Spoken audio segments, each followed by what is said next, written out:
Olá, estamos de volta com nossos estudos, nossa escola bíblica. E o tema de hoje é sobre a paciência, evitando as dissensões. É um tema muito importante porque a paciência é um dos aspectos do fruto do Espírito. E as dissensões é algo que a Bíblia apresenta como obra da carne. Assim que hoje vamos estar tratando desse tema muito importante. De acordo com a versão eletrônica do dicionário Caldas ao Leite, a palavra paciência significa virtude que consiste em suportar os males e incômodos sem reclamar, sem se revoltar ou irritar. Resignação, saber esperar com calma, qualidade ou comportamento de quem não desiste, não desanima, perseverança. Então, nós vemos que é algo muito necessário nos dias em que vivemos.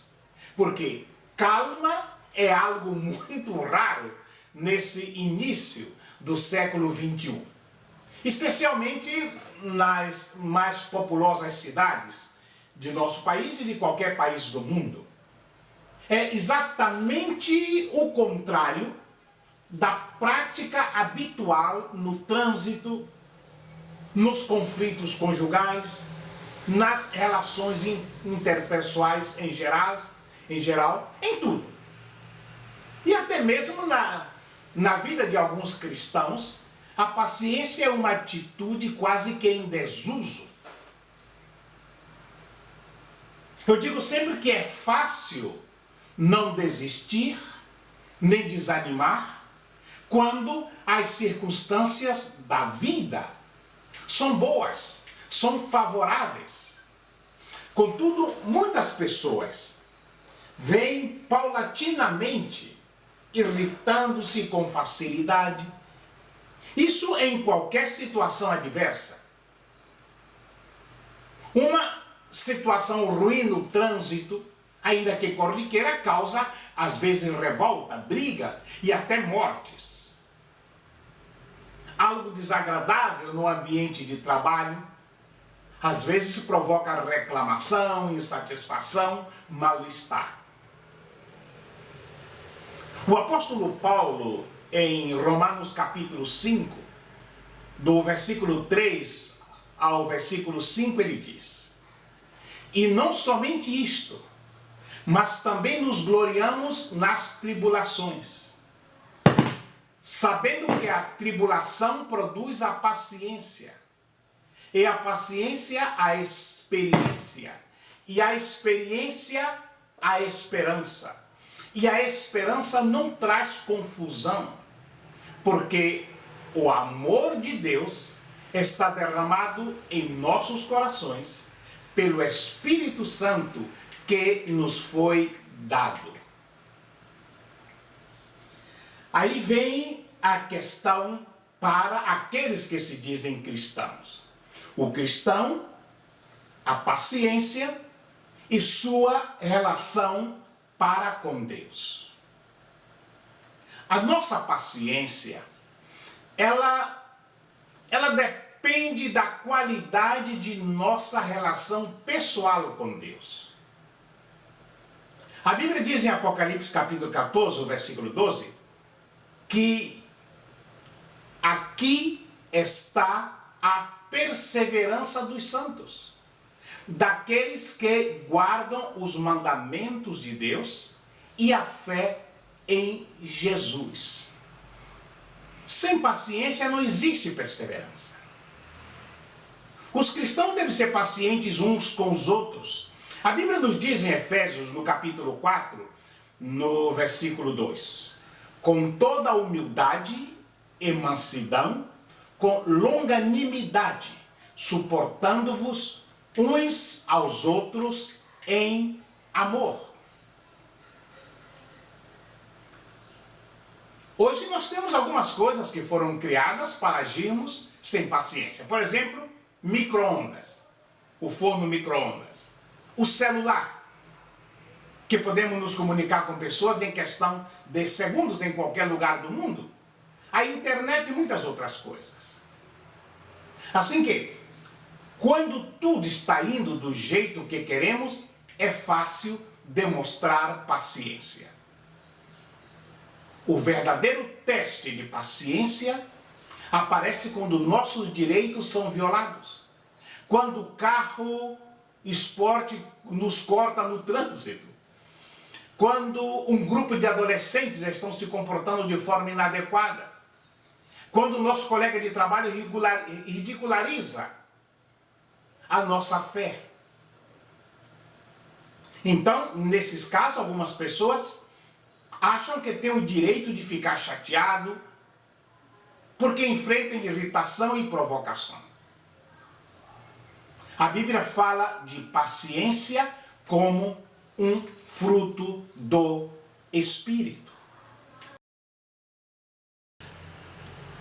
Paciência, então, revela nossa fé no fato de que Deus sabe qual o melhor tempo para tudo e que Ele é onipotente e amoroso para fazer o que nós necessitamos, mas no tempo certo. Como dizemos, no tempo de Deus. É claro que paciência não acontece da noite para o dia na vida de um crente. O poder, a bondade de Deus são muito importantes para o desenvolvimento da paciência em seus filhos. A paciência é algo que se forma, que cresce na vida do cristão.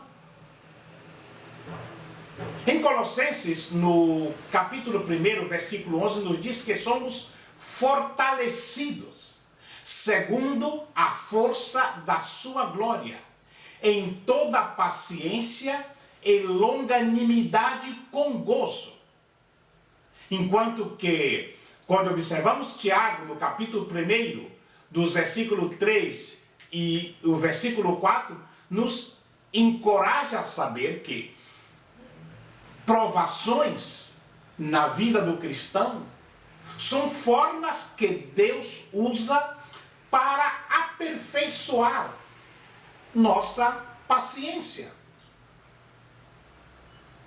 Assim que nossa paciência se desenvolve e fortalece ainda mais quando nós descansamos na perfeita vontade de Deus e no seu tempo, mesmo quando estamos passando por aqueles momentos tremendos diante de pessoas que buscam o nosso mal.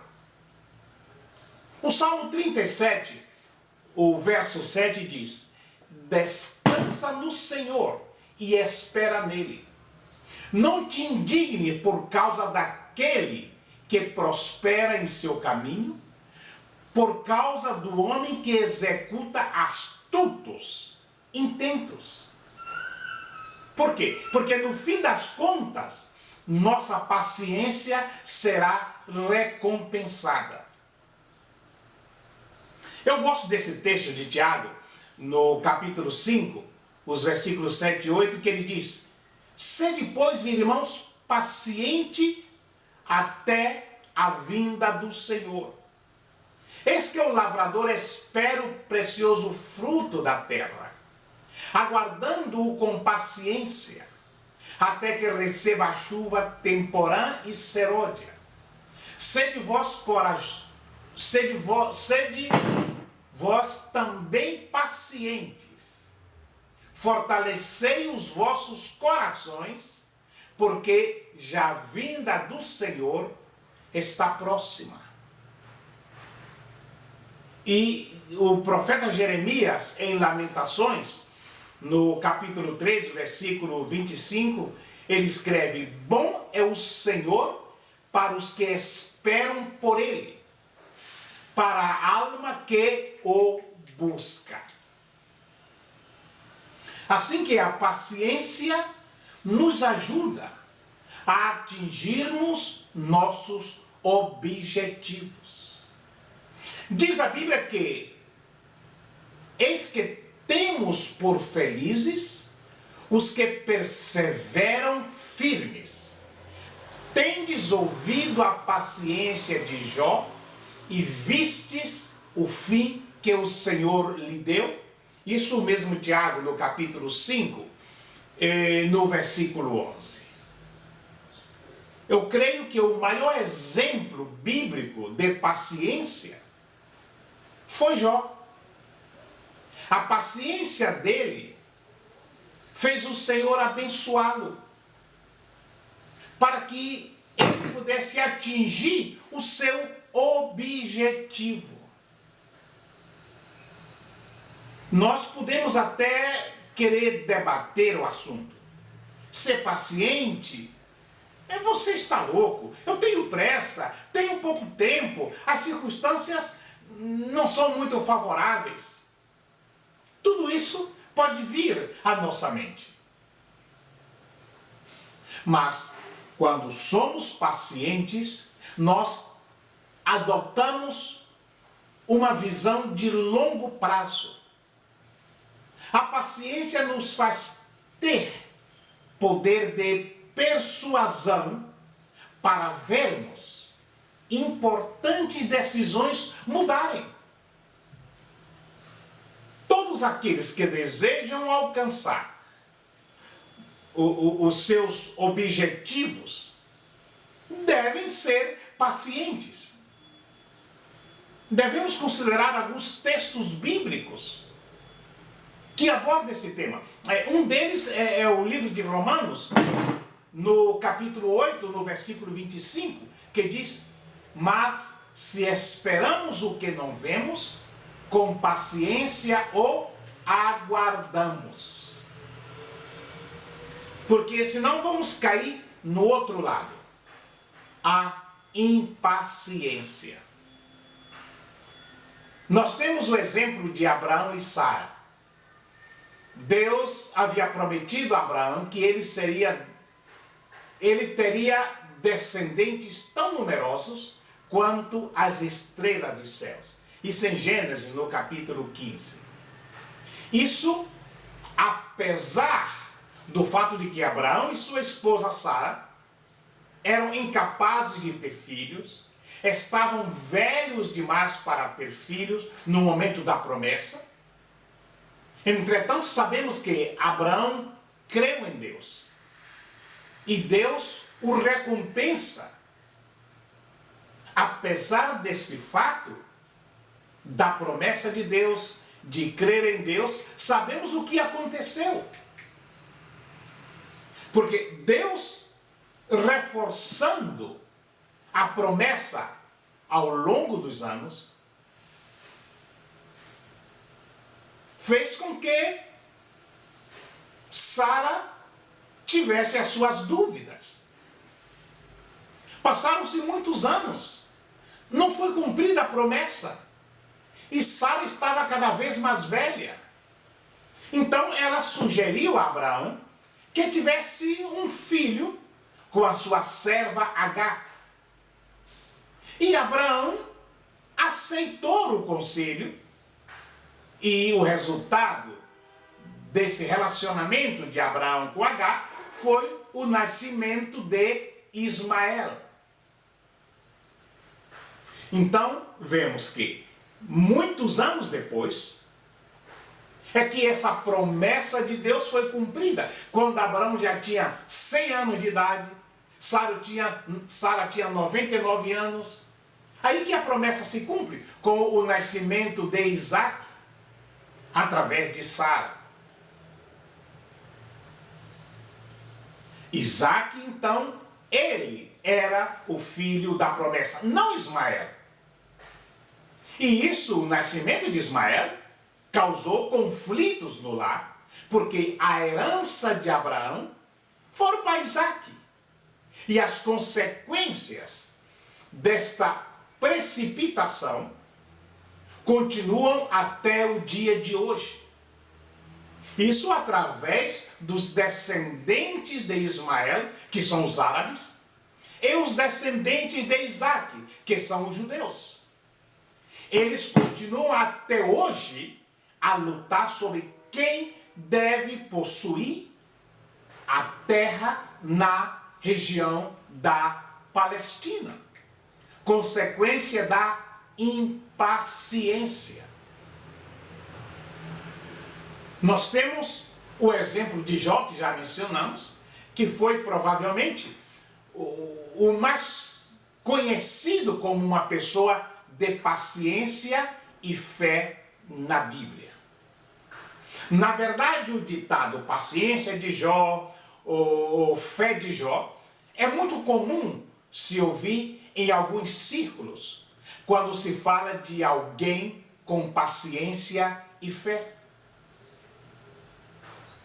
Um breve resumo no livro de Jó nos mostra que Deus considerava Jó um homem que era perfeito e justo em todas as suas formas. Isso basta ver o livro de Jó no capítulo 1, no versículo 1 ao versículo 8, e também no capítulo 2, no versículo 3. E o Satanás, ele tenta fazer com que Jó perca a sua fé em Deus, e para isso tira tudo o que Jó possuía, toda a sua riqueza. Deus permitiu isso para que Satanás testasse Jó, atacando a vida de Jó e também de sua família. O ataque de Satanás foi tão cruel que a mulher de Jó e seus amigos disseram que ele deveria amaldiçoar a Deus, porque que Deus era esse que permitia que ele passasse por todas as agruras que ele estava vivendo? Apesar disso, sabemos que Jó repreendeu a sua mulher e se recusou a amaldiçoar a Deus, conforme o livro de Jó, capítulo 2, os versículos 9 e versículo 10.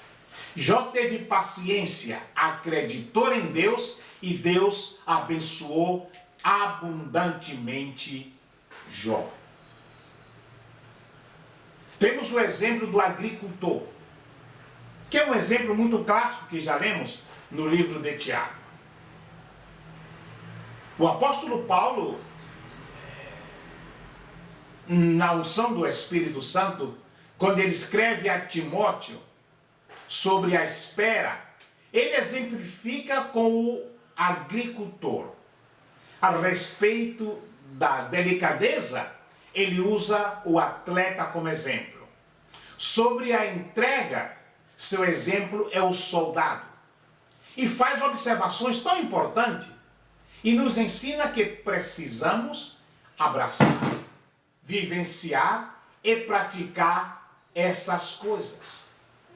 Sobre a espera, ele lembra-nos do agricultor, porque ninguém entende melhor de paciência e espera do que o agricultor. Primeiro, o seu trabalho. Ele prepara a terra, depois lança a semente e depois pacientemente ele começa a espera.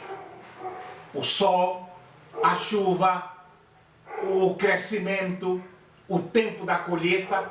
Nós temos uma parte a fazer e depois esperamos. Esperamos que Deus faça a parte dele. Hoje em dia é muito difícil encontrar alguém que espera pacientemente. Muitos desistem de esperar e vão embora. E às vezes a bênção, a resposta de Deus chega e a pessoa não está mais ali. Mudou de ideia, mudou de opinião, ou talvez reformulou o seu pedido. A Bíblia fala com detalhes que Deus é longânimo. Ele não é afobado. Ele não é precipitado. Deus é calmo, sereno e tranquilo, porque quer que todos se salvem. Se Deus é longânimo, paciente, temos que aprender também a esperar no Senhor com paciência. O Evangelho de Lucas, no capítulo 21, no versículo 17, nos deixa essa grande lição.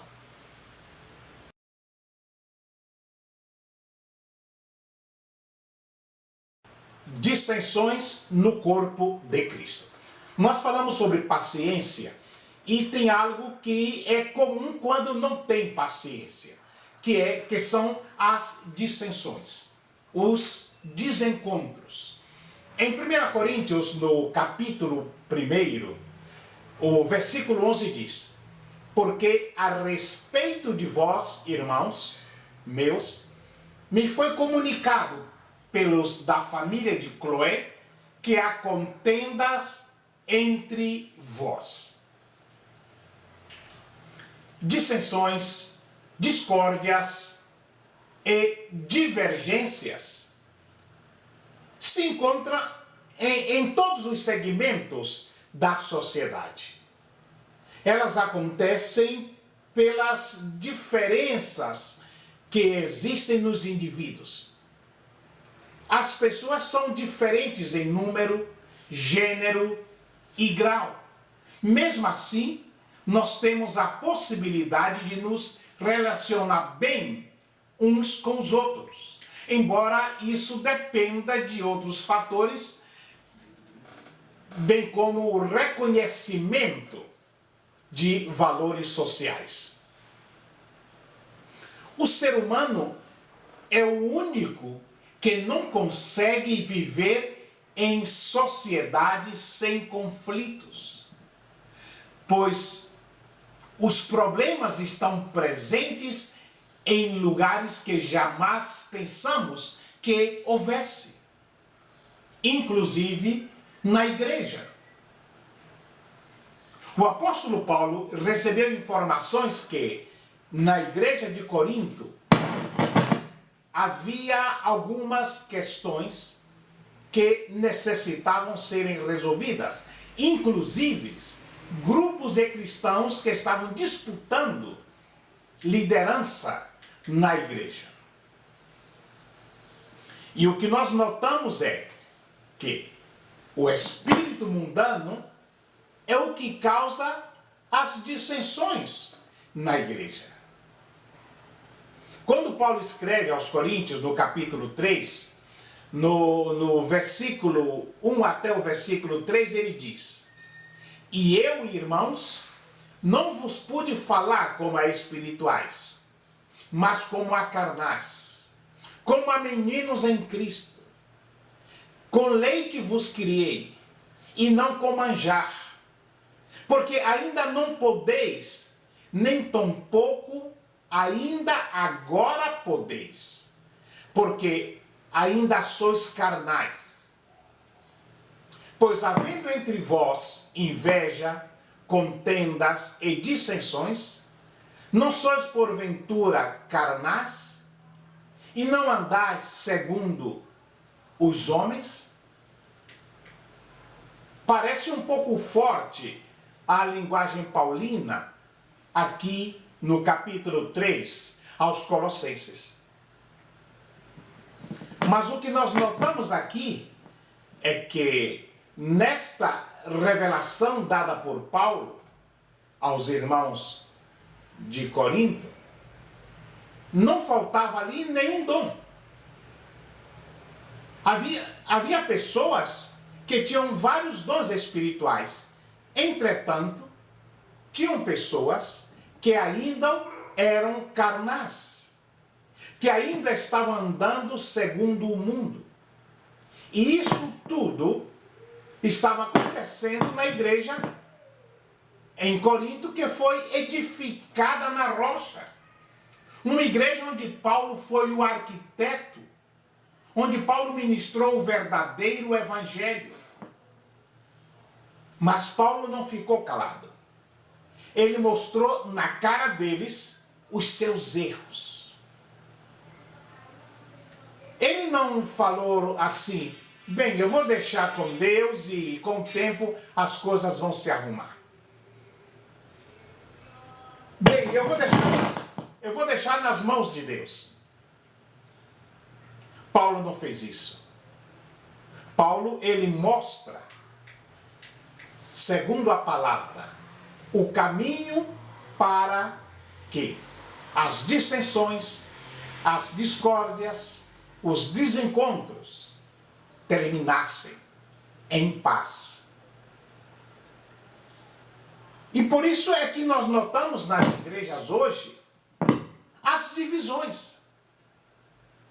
Orgulho, inveja, são os principais fatores que causam divisão na igreja. Nenhuma carta no Novo Testamento fala mais sobre divisão do que 1 Coríntios. As facções na igreja de Corinto era justamente o resultado de comportamentos carnais, de pessoas que estavam mais preocupadas com suas próprias reputações e influências do que estavam preocupadas com o povo de Deus. Quando nós vemos em 1 Coríntios, no capítulo 3, do versículo 1 ao 17, nós notamos esta grande realidade. Quando os homens são apanhados na carnalidade de tentar mostrar que nossas igrejas são maiores que as igrejas deles, que nossos projetos são melhores do que os projetos deles, e que nossos pregadores são mais eloquentes que os pregadores deles, as contendas são inevitáveis. Se pensamos que somos maiores e melhores, nós seremos dominados pelo orgulho, mundanismo e pela carnalidade. O primeiro, no caso do mundanismo, é exterior. E o segundo, a carnalidade, é interior. Os coríntios raramente conseguiam vencer isso. Frequentemente, eles sucumbiam a ambos. Em consequência, eles cometiam sérios pecados uns após outros. E nós notamos aqui que quase toda a primeira epístola aos Coríntios visa identificar esses pecados e corrigi-los. O pecado das divisões na igreja de Corinto foi acompanhado de outros pecados, pois estão sempre interligados entre si. Não existe, meus queridos, pecado isolado. Um pecado leva a outro, e o segundo reforça o primeiro. Cada pecado é uma continuação de pecados. A primeira epístola aos Coríntios confirma essa grande realidade e nos exorta a cortar o mal pela raiz. E nós notamos aqui a causa da existência dos partidos, das facções. Os 3 primeiros versículos do capítulo 3 mostram isso. O motivo do partidarismo não era somente externo, a influência do mundanismo, mas também interno, ou seja, a carnalidade. Os coríntios não só haviam sucumbido às pressões do mundo, mas também haviam sido seduzidos pela própria carne. E notamos que antes de começar a repreender os coríntios, Paulo o chama de irmãos. Isso é indicação de que eram salvos por Cristo e que o apóstolo assim os considerava como cristãos. Apesar disso, notamos que, entretanto, Paulo não podia diminuir a gravidade do pecado que haviam cometido. Não convinham dirigir a eles como cristãos espirituais, e sim como a carnais, como a crianças em Cristo. O crente espiritual é aquele que se deixa controlar pelo Espírito, enquanto que o crente carnal se entrega ao controle da sua própria natureza carnal. Aí nós vemos as manifestações da carne. A carnalidade não é inevitável. É uma questão de escolha. Notamos que os cristãos em Corinto, eles não cresciam porque alimentavam os apetites, os desejos carnais. E era por causa desse alimentar desejos carnais que a congregação colocava em evidência os ciúmes e as contendas.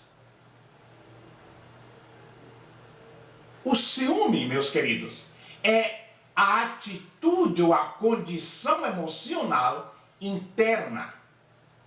E a contenda é a ação que resulta dela ou a sua expressão exterior. Então, nós notamos que esses crentes não amadureciam, não cresciam, porque crentes maduros são altruístas.